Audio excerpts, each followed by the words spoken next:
नमस्कार साथियों, मैं हूं अल्पेश कुमार जैन और स्वागत है आपका मेरे चैनल पर। आज हम शुरू करने वाले हैं रीट लेवल 1 और लेवल 2 के लिए जो परीक्षा होनी है उसके कुछ अभ्यास प्रश्न पत्र मैं आपके साथ में लेकर के आया हूं।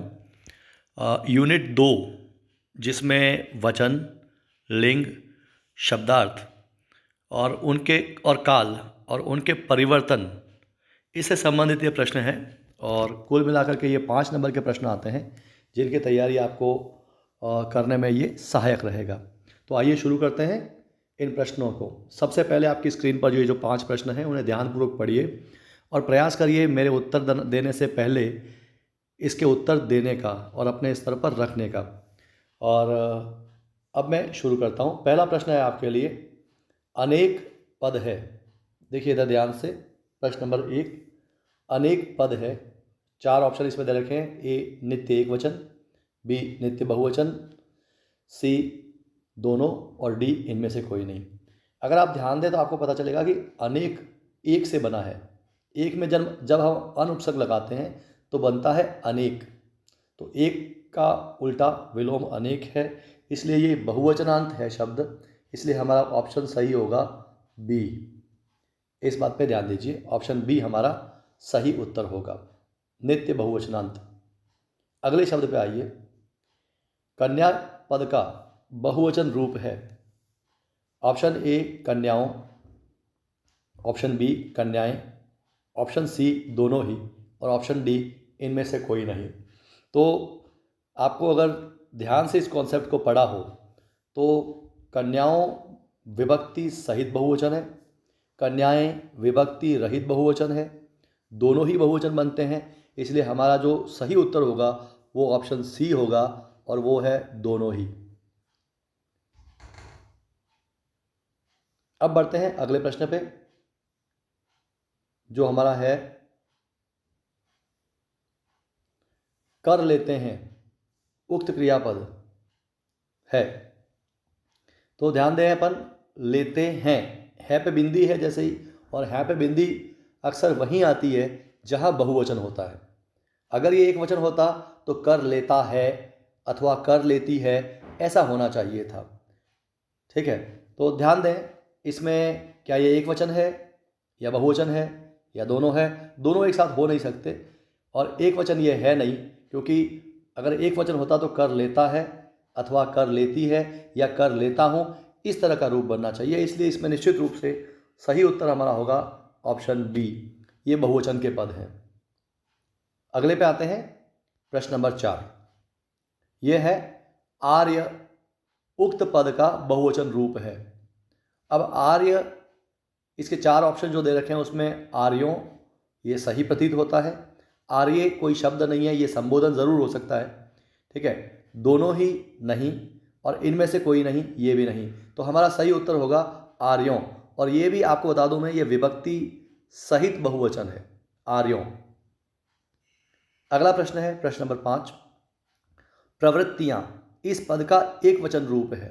देखिए अब तक हमारे पास में वचन के ही प्रश्न आए हैं, तो एक वचन रूप अगर हमको चाहिए तो देखिए आप ध्यान से, प्रवृत्ति और बी प्रवृत्ति, 2 ऑप्शन आपको दे रखे हैं, सिर्फ एक मात्रा का अंतर है। अगर आपको प्रवृत्ति की सही वर्तनी ज्ञात हो तो ये ऑप्शन ए सही उत्तर होगा। ऑप्शन बी में जो इसकी स्पेलिंग दे रखी है या ये कहते हैं अपन वर्तनी, ये गलत दे रखी है। तो हमारा सही उत्तर होगा ऑप्शन ए जो है प्रवृत्ति। प्रवृत्ति एक वचन है, इसमें या प्रत्यय लगाने पर प्रवृत्तियां बहुवचन बनता है। अब इसके साथ हम बढ़ते हैं अगले 5 प्रश्नों की ओर। इन्हें ध्यान से देखिए। तो देखें इन प्रश्नों को और अपने स्तर पर एक बार उत्तर ढूंढने की कोशिश करें। शब्द है पहला, नायिका शब्द का पुल्लिंग रूप है। देखिए अब लिंग संबंधी प्रश्न आ गए हैं। तो नायिका स्त्रीलिंग शब्द है और हमें इसका पुल्लिंग रूप ढूंढना है। तो नायक में जब इका प्रत्यय लगता है तो नायिका बनता है और वो स्त्रीलिंग रूप बनता है। आगे नायक और नयक ये दोनों ही शब्द गलत हैं, इनमें से कोई भी नायिका का पुल्लिंग रूप नहीं है। हमारा सही उत्तर इसमें है ऑप्शन ए, और वो है नायक। तो नायक पुल्लिंग है और नायिका इसका स्त्रीलिंग शब्द है। अगला प्रश्न है, प्रसंगो शब्द का एक वचन रूप है। तो प्रसंगो बहुवचन है, वो भी किस प्रकार का बहुवचन है? विभक्ति सहित बहुवचन है। एक वचन निश्चित रूप से प्रसंग बनेगा और ये हमारा सही उत्तर हो गया ऑप्शन ए। अब शब्दार्थ से संबंधित एक प्रश्न है, असुर शब्द का अर्थ है। तो असुर सुर का विलोम शब्द है। सुर मतलब देव होता है, असुर मतलब दानव होता है। दानव का पर्यायवाची जो आपके यहाँ दे रखा है ऑप्शन बी राक्षस, ये हमारा सही उत्तर होगा। ईश्वर ये नहीं है, इनमें से कोई नहीं, और देव ये भी गलत उत्तर है, इसलिए ऑप्शन बी हमारा सही उत्तर है। ठीक है, अगले प्रश्न पे आते हैं। शिथिल पद का स्त्रीलिंग रूप है। तो ध्यान दीजिए, शिथिल शब्द जो है ये एक विशेषण है और पुल्लिंग शब्द है। अगर आप इसका स्त्रीलिंग बनाना चाहते हैं तो ये भाववाचक संज्ञा बनेगा और वो है शिथिलता, है ना। और इसमें भी आपको सेकंड और थर्ड बी और सी दोनों सही प्रतीत होते हैं, किंतु ध्यान दीजिए ऑप्शन बी के अंदर मात्राएं जो हैं शीथिल, ये मात्राएं सही हैं। ऑप्शन सी के अंदर मात्रा शी बड़ा लिखा है जो गलत है, तो उत्तर बी ही सही है। तो आप ध्यान दें, अभी तक दो प्रश्न ऐसे आ चुके हैं जहां आपने ये देखा कि मात्राओं का छोटा या बड़ा होने से भी कन्फ्यूजन क्रिएट हो सकता है। तो आपको इस बात की सही जानकारी होनी चाहिए कि शब्द की वर्तनी क्या है। चलिए प्रश्न नंबर 10 पे चलते हैं। यह है उपस्थिति शब्द। उपस्थिति शब्द है, अब पहचानना है ये स्त्रीलिंग है या पुल्लिंग है या उभयलिंगी है या इनमें से कोई नहीं। तो बहुत सरल सा तरीका है, अगर आपको शब्द का लिंग ज्ञात नहीं हो तो आप उसके साथ में या तो क्रिया का प्रयोग कर लें या विशेषण का प्रयोग कर लें। अगर हमको कहना हो उपस्थिति, उसके आगे हम लगाएं आपकी। आपकी उपस्थिति सही है, तो आपकी रूप स्त्रीलिंग है, इसलिए उपस्थिति रूप भी स्त्रीलिंग होगा। तो हमारा सही उत्तर हो गया ऑप्शन ए जो है स्त्रीलिंग रूप। चलिए, तो इसके साथ में ये आपके 10 प्रश्नों का एक सेट पूरा हुआ। उम्मीद करता हूँ आपने जो कुछ भी सोचा होगा वो ठीक होगा। और अब हम अगले 10 प्रश्नों के सेट की तरफ चलते हैं। आप इसमें से प्रत्येक एक सही उत्तर पर 1 नंबर देते जाइए और जो गलत है उस पर 0 नंबर आप दे सकते हैं। इस तरह से आप अपनी तैयारी को बड़ी प्रकार जांच सकते हैं। चलिए अगले सेट की ओर चलते हैं। 10 प्रश्नों का एक और सेट आपके लिए लेकर के आते हैं, वो इस प्रकार से है। पहला आप देखें, प्रश्न आपके लिए है पहला ही, और वो है कवि। कहा गया कि कवि पद का स्त्रीलिंग रूप है। ध्यान दीजिए, यहाँ पर कवि जो अपना शब्द है उसका स्त्रीलिंग रूप क्या है, इसको देखेंगे अपन अपने ध्यान से। तो पहला ऑप्शन ए कवयित्री है, सेकंड कवयत्री है, थर्ड कवयित्री है। अब आपको फिर यहाँ पर इसी प्रकार का कन्फ्यूज़न होगा कि कवयित्री सही करें या ये सेकंड तो बिल्कुल ही गलत है आपका ऑप्शन बी। ऑप्शन ए में कवयित्री और ऑप्शन सी में कवयित्री। तो ध्यान दें, अंतिम शब्द इसमें ईकारांत होगा, इकारांत नहीं, इसलिए हमारा वर्तनी के दृष्टिकोण से सही प्रश्न जो उत्तर है वो ये है कवयित्री। बड़ी की मात्रा के साथ में ये आएगा और ये शब्द जो है वो कवि का स्त्रीलिंग शब्द है। बाकी सारे ऑप्शंस गलत हैं। सी में मात्रा छोटी त्री पर लगा दी है, इसलिए वो भी गलत है। अगला जो प्रश्न आपका है वो है जीवन शब्द का स्त्रीलिंग रूप है।